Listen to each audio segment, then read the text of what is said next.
D'ici quelques mois, ces petites boules de poils s'offront des vies. Dès leur première semaine d'existence, ces 4 Malinois nés dans le Bas-Rhin sont conditionnés à leur futur métier, la recherche de personnes disparues. Cela commence avec les basiques comme l'obéissance, un travail identique à celui que l'on fait normalement avec son chien de compagnie.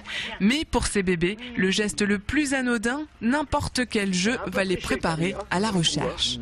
C'est un travail qui se fait en intéressant le chien d'abord à un objet. C'est pour ça qu'on a travaillé avant les chiots avec une serpillière. Donc on peut prendre un boudin, une balle, un autre objet de récompense. Et en fait, l'objectif du chien, ça va pas être directement de chercher la personne. Lui, il va chercher son objet. Il va chercher sa récompense.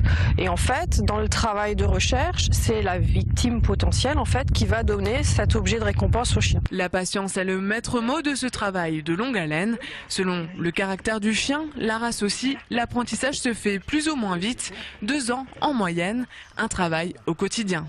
Tout ce qu'on va apprendre au chiot, en fait, c'est du répétitif. Il va falloir le répéter de nombreuses fois pour que ce soit intégré. Donc des ordres simples, il ne faut pas cumuler les mots et toujours répéter la même chose et uniquement ces mots-là dans la situation que l'on souhaite. Très bien, voilà, assis. La formation du chiot n'est qu'une facette. Le plus dur reste le travail entre le maître et son chien, une relation de confiance à établir pour former un véritable binôme.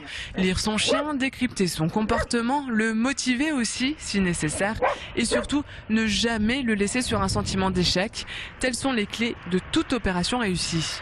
Par exemple, sur du décombre, comme on a derrière, le chien, à l'approche de la victime, va changer de comportement.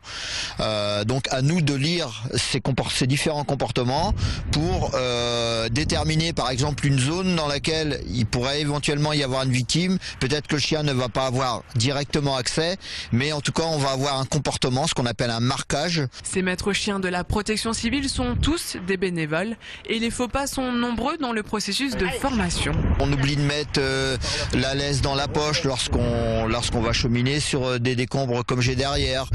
Ça va être des gens qui vont beaucoup parler à leur chien. Le problème de parler à leur chien, c'est qu'on va se rendre compte que ça perturbe le chien en fait. Voilà, c'est plein de petites choses qu'on va rectifier au fur et à mesure. Dans le Bas-Rhin, 6 chiens sont déjà opérationnels, 6 autres en formation.